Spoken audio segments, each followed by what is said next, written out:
आकाशवाणी भोपाल से प्रस्तुत हैं प्रादेशिक समाचार।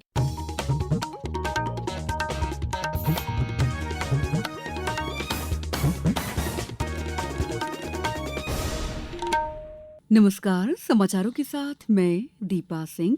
सबसे पहले मुख्य समाचार। केंद्रीय मंत्रिमंडल की बैठक में प्रधानमंत्री उज्ज्वला योजना के उपभोक्ताओं के लिए सब्सिडी जारी रखने को मिली स्वीकृति। मुख्यमंत्री ने उज्जैन में 109 करोड़ रुपए के विकास कार्यों का किया लोकार्पण और भूमि पूजन। प्रदेश में हर घर तिरंगा अभियान के तहत कार्यक्रमों का आयोजन जारी।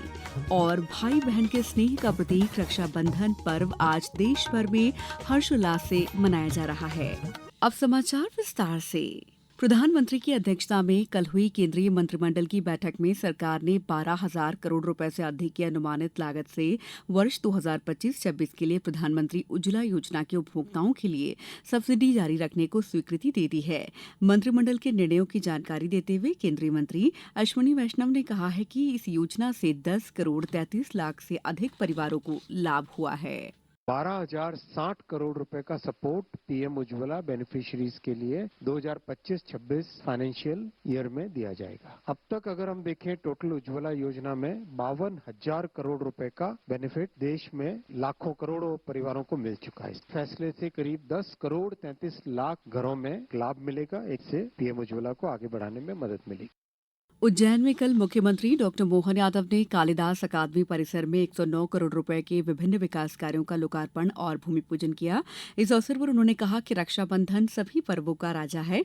ये पर्व भाई और बहन के बीच अटूट प्रेम और स्नेह का पर्व है। इस पर्व का पूरे वर्ष सभी भाई बहनों को बेसब्री से इंतजार रहता है। उन्होंने कहा कि धार्मिक पर्यटन को बढ़ावा देते हुए आने वाले समय में उज्जैन को सिंहस्थ महापर्व के लिए तैयार कर रहे हैं। मुख्यमंत्री ने कार्यक्रम स्थल पर बहनों से राखी भी बंधवाई। हमारे यहाँ तो उज्जैन की और महिमा न्यारी, और ये सावन का महीना, कल की पूर्णिमा का दिन, रक्षाबंधन का त्योहार, त्योहारों की लंबी श्रृंखला में त्योहारों का अगर कोई राजा है तो मैं गर्व से कह सकता हूँ वो रक्षाबंधन है। रक्षाबंधन। आप सबको बधाई देता हूँ, आप सबका आशीर्वाद चाहता हूँ। मुख्यमंत्री डॉक्टर मोहन यादव ने उज्जैन शिप्रा विहार के समीप नर्मदा वाटिका और शिवांजलि गार्डन में बहनों के साथ रक्षाबंधन पर्व मनाया और राखी बंधवाई। उन्होंने कहा कि लगभग 20 वर्षों से बहनों से राखी बंधवाने की परंपरा लगातार जारी है। प्रसार भारती के मुख्य कार्यकारी अधिकारी गौरव द्विवेदी ने कहा है कि दर्शकों और श्रोताओं के लिए प्रवेश की बाधाओं को न्यूनतम करने और सूचना, शिक्षा तथा मनोरंजन तक हर संभव व्यापक पहुंच सुनिश्चित करने के लिए प्रयास किया जा रहा है। उन्होंने कल नई दिल्ली में वेव्स ओटीटी प्लेटफॉर्म पर मैगजीन स्टोर का शुभारंभ किया। श्री द्विवेदी ने कहा कि इस सेवा का उपयोग करने के लिए प्रतिमाह 99 रुपए और प्रतिवर्ष 999 रुपए देने होंगे। उन्होंने कहा कि सदस्यता शुल्क से 8 भाषाओं में 50 से अधिक टाइटल देखे जा सकेंगे। Waves OTT is the only OTT in India which is completely free for the basic set of services. You can stream channels, you can watch videos, you can listen to music, you can listen to our archives, you can listen to live radio along with our own ministry's publications. You can also start reading. And the magazine store here is a premium service which is available now only for a monthly subscription of 99 rupees. A monthly subscription in which you have about 8 magazines across multiple language editions, about 50 different titles available. Akashvani के मन की बात कार्यक्रम से अब तक 34 करोड़ रुपए से अधिक का राजस्व प्राप्त हुआ है। सूचना और प्रसारण राज्य मंत्री डॉक्टर एल मुरुगन ने कल राज्यसभा में ये जानकारी दी। उन्होंने कहा कि इस मासिक रेडियो कार्यक्रम के माध्यम से प्रधानमंत्री ने शिक्षा, स्वास्थ्य, पर्यावरण, नवाचार और समाज सेवा कार्य में लगे भारतीय नागरिकों की प्रेरणादायी कहानियों को साझा किया है। श्री मुरुगन ने बताया कि देश भर में बड़ी संख्या में लोग मन की बात कार्यक्रम सुनते हैं। उन्होंने बताया कि यूट्यूब और ओटीटी सहित डिजिटल प्लेटफॉर्म पर भी मन की बात सुनने वालों की संख्या बढ़ी है। श्री मुरुगन ने कहा कि मन की बात देश का शीर्ष कार्यक्रम बना हुआ है जो नागरिकों को राष्ट्र निर्माण में भागीदार बनने के लिए प्रोत्साहित करता है। समाचारों में वक्त है ब्रेक का।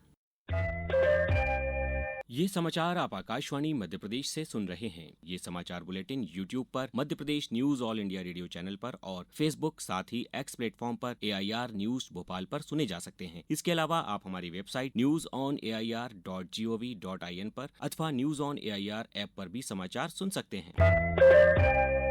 ब्रेक के बाद समाचारों में आपका एक बार फिर स्वागत है।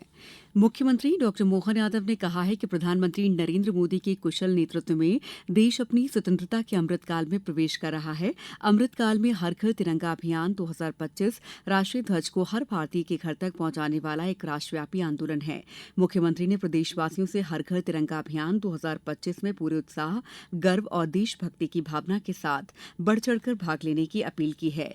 यह अभियान 2 अगस्त से शुरू हुआ है, जो 15 अगस्त तक चलेगा। इस बीच प्रदेश में अभियान के तहत कार्यक्रमों का सिलसिला जारी है। मध्य प्रदेश जल निगम परियोजना द्वारा गांधी सागर समूह जल प्रदाय योजना में शामिल गांवों में हर घर तिरंगा, हर घर स्वच्छता, स्वतंत्रता का उत्सव, स्वच्छता के संग अभियान के तहत रैली, स्वच्छता शपथ, साबुन से हाथ धुलाई इत्यादि गतिविधियों का आयोजन हुआ। झाबुआ कलेक्टर कार्यालय परिसर में अभियान का शुभारंभ कलेक्टर नेहा मीणा ने किया। आज विश्व आदिवासी दिवस के अवसर पर प्रदेश में कई कार्यक्रमों का आयोजन किया जाएगा। डिंडौरी में हर साल की तरह भव्य आयोजन किए जा रहे हैं। नगर में विशाल रैली निकाली जाएगी, जिसमें पारंपरिक पहनावे के साथ लोग इस आयोजन में भागीदारी करेंगे। उत्कृष्ट विद्यालय मैदान में विश्व आदिवासी दिवस पर सभा का आयोजन किया गया है। देवास जिले के खाते गांव में भी आज एक रैली निकाली जाएगी। भाई बहन के स्नेह का त्योहार रक्षाबंधन आज देश भर में हर्षोल्लास के साथ मनाया जा रहा है। इस दिन भाई बहनों से अपनी कलाई पर राखी बंधवाते हैं और बहनें उनकी दीर्घायु की कामना करती हैं। राष्ट्रपति द्रौपदी मुर्मू ने रक्षाबंधन के अवसर पर देशवासियों को शुभकामनाएं दी हैं। वहीं राज्यपाल मंगूभाई पटेल ने प्रदेशवासियों को रक्षाबंधन के पावन पर्व की बधाई और शुभकामनाएं दी हैं। उन्होंने कहा कि यह हमारी गौरवशाली संस्कृति की गरिमा में उत्कर्ष का प्रतीक है। मुख्यमंत्री डॉक्टर मोहन यादव ने भी रक्षाबंधन की बधाई दी है। मुख्यमंत्री आज आगरमालवा में बहनों के बीच रक्षाबंधन पर्व मनाएंगे। इस बीच नर्मदापुरम में स्कूल की छात्राओं ने पुलिस भाइयों को इको फ्रेंडली राखी बांधी। रक्षाबंधन से एक दिन पूर्व कल चाइल्ड केयर स्कूल मिसरोद की छात्राएं एसपी ऑफिस पहुंची, जहां उन्होंने एसपी डॉक्टर गुरकरण सिंह सहित कार्यालय स्टाफ को राखी बांधी। केंद्रीय कृषि और किसान कल्याण मंत्री शिवराज सिंह चौहान ने कहा है कि स्वसहायता समूह भारत को विकसित बनाने में महत्वपूर्ण भूमिका निभाएंगे। उन्होंने नागरिकों से रक्षाबंधन पर स्वदेशी उत्पाद खरीदने के लिए स्थानीय दस्तकारों और महिला स्वसहायता समूहों का समर्थन करने तथा स्थानीय उत्पादों को प्रोत्साहन देने का आग्रह किया है। कल नई दिल्ली में स्वसहायता समूहों की महिलाओं के साथ रक्षाबंधन पर्व मनाते हुए उन्होंने ये बात कही। आज रक्षाबंधन के पावन पर्व पर हम यही संकल्प लेते हैं कि देश में कोई दीदी गरीब नहीं रहेगी। अलग अलग तरह की गतिविधियों में जोड़ के हम उनको आगे बढ़ाने के काम में दिन और रात निरंतर लगे रहेंगे और विकसित भारत के निर्माण में दीदियां अपना अतुलनीय योगदान देंगी। एक अपील इस अवसर पर देशवासियों से और विशेषकर बहनों से, मेरी प्रिय बहनों, हम अपने घर में जो भी जरूरत का सामान लाते हैं वो अपने देश में बना हुआ होना चाहिए। स्वदेशी अपनाएं। केंद्र सरकार ने कहा है कि देश में टमाटर की खुदरा कीमतें स्थानीय कारणों से बढ़ रही हैं। उन्होंने स्पष्ट किया है कि टमाटर को लेकर न तो मांग आपूर्ति में कोई असंतुलन है और न ही इसके उत्पादन में कमी आई है। प्रदेश में पिछले एक हफ्ते से बारिश की गतिविधियां थमी हुई हैं। इस बीच मौसम विभाग ने आज के लिए ग्वालियर, छतरपुर, टीकमगढ़ सहित 14 जिलों में बारिश के लिए येलो अलर्ट जारी किया है। कल प्रदेश के रीवा, सीधी, मऊगंज में बारिश दर्ज की गई। रीवा शहर में करीब 4 इंच बारिश हुई है। प्रदेश के अधिकांश हिस्सों में कल दिन का तापमान 34 डिग्री से अधिक दर्ज किया गया। अब कुछ समाचार संक्षेप में। केंद्रीय सड़क परिवहन और राजमार्ग मंत्री नितिन गडकरी और मुख्यमंत्री डॉक्टर मोहन यादव जबलपुर में निर्मित मध्यप्रदेश के सबसे बड़े फ्लाईओवर का 30 अगस्त को लोकार्पण करेंगे। मंडला में जिला प्रशासन के द्वारा नवाचार के रूप में प्रोजेक्ट द वाटर बिल का कल शुभारंभ किया गया। शिवपुरी विधिक सेवा प्राधिकरण द्वारा कल कटमई बस्ती में विधिक साक्षरता शिविर का आयोजन किया गया। मुख्यमंत्री तीर्थदर्शन योजना के अंतर्गत शाजापुर जिले में 15 से 20 सितंबर तक श्री कामाख्या यात्रा के लिए 200 यात्री दर्शन लाभ लेंगे। कलेक्टर रिजू बाफना ने यात्रा सुचारू रूप से संपन्न कराए जाने के लिए बैठक ली। इस बुलेटिन में इतना ही। अगला बुलेटिन दोपहर 2:10 पर। नमस्कार।